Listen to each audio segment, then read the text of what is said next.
Assalamualaikum warahmatullahi wabarakatuh. Saya Yanda Aziz Hussein eh, dari kelompok 7 ingin mempresentasikan bahan kami yang berjudul Operasi Unit Control.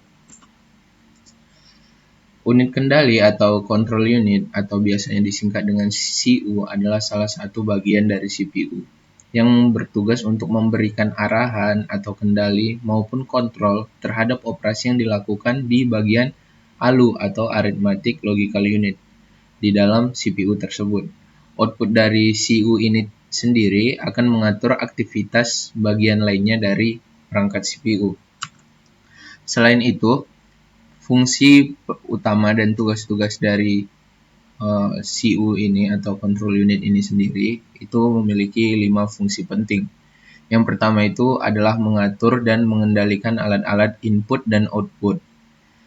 Yang kedua, mengambil instruksi-instruksi dari memori utama. Nah, memori utama itu apa? Memori utama itu ada pada bagian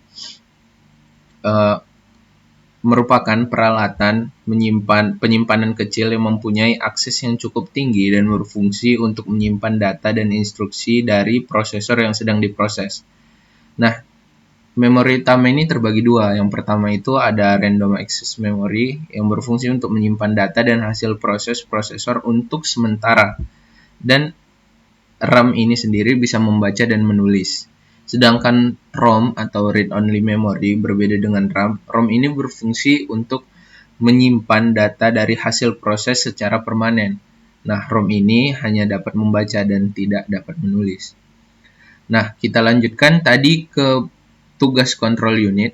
Selanjutnya, itu mengirimkan instruksi ke ALU bila ada perhitungan aritmatika atau perbandingan logika. Mungkin ada yang bertanya-tanya, apa sih ALU ini? ALU ini merupakan Arithmetic Logical Unit yang merupakan komponen prosesor yang berfungsi untuk melakukan semua perhitungan, baik aritmatika ataupun logika yang terjadi sesuai dengan instruksi program. Nah, operasi logika ini meliputi operator logika, operator boolean, dan gerbang logika. Nah, dan yang terakhir menyimpan hasil proses ke memori utama atau bisa kita sebut ROM untuk mengambil data dari memori utama kalau diperlukan untuk proses itu dari RAM dan menyimpan hasil proses ke memori utama itu dari ROM. Nah, di sini ada dua jenis pada control unit ada jenis-jenisnya. Yang pertama single cycle CU, yang dimana single cycle CU ini hanya akan satu clock atau pada suatu pengerjaannya dia hanya membutuhkan satu clock atau satu fungsi untuk menjalankan perintah tersebut.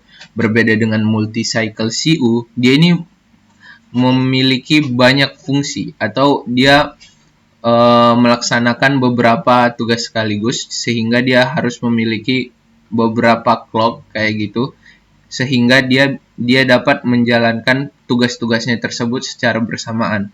Nah, multi cycle ini itu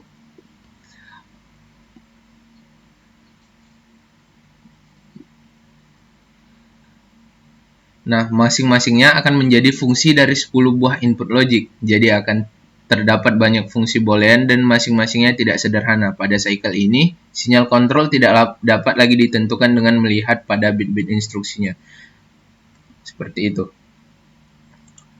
Nah, sinyal pada control unit.